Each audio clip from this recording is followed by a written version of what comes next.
Hey folks, Daily Landsblog for the 29th of November 2020. As for the Daily Landsblog for the 28th of November 2020, I've got no excuses. Just You're lazy. You're not committed to the cause. you could make that point for sure. I didn't feel great, but that's not why. We just had a million things going on, including trying to keep the dog from licking his feet. And now, oh God, it's the dreaded cone. Oh, I feel so bad for him.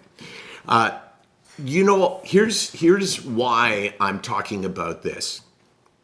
It's because I have somebody I know who is a psychiatrist, and she lives somewhere, I would say, in the western part of Canada.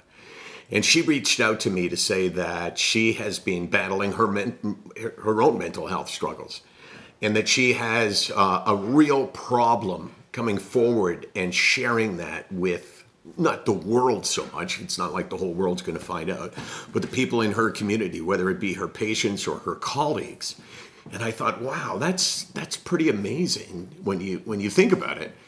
When you think about the reasons why many of us don't share, and then you think, okay, well, if one of those reasons is ignorance, is just a lack of understanding that it actually is an illness, not a weakness, that there are changes in our brain chemistry that happen, for instance. A psychiatrist would know all of that.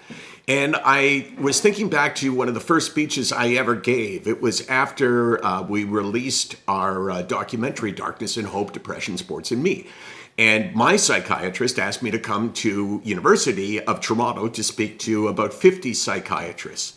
And she said, we'll show a little bit of the documentary, and you can talk to them about, what motivates you and why you're sharing and why you think it's important.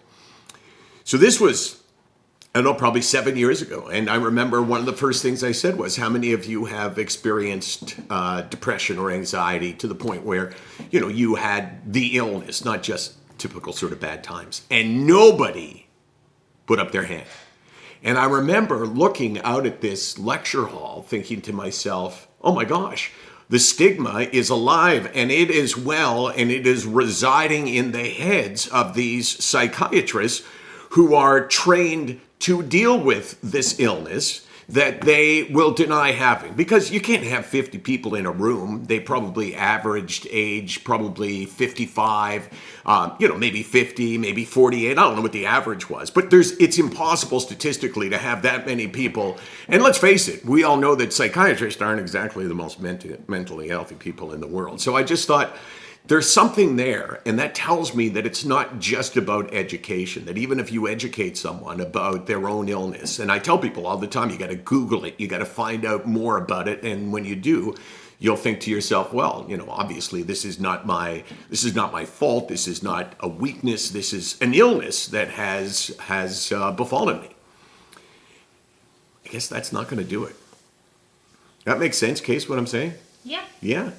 So, I guess the key is to have strong people talking about their mental illness to the point where it empowers others to do so. And whether those others be like you or you or you or you, or a psychiatrist, it just seems like it's pretty well universal. SickNoWeek.com, 24 hours a day, 364 days a year. Du wirst mich nicht verstehen, es sei denn du sprichst Deutsch. What did I say? I probably could have done it better. But what did I say? Why is that significant? Oh, you better tune in tomorrow. You may hear some Spanish on this show, or Italian, or anything, and it will all lead to the exciting conclusion of why is he speaking in a way that we don't understand. Can you say it again? Du wirst mich nicht verstehen, es sei denn du sprichst Deutsch. Much better, eh? I don't know. Well, I mean, it had more flow to it. Yeah, I flow.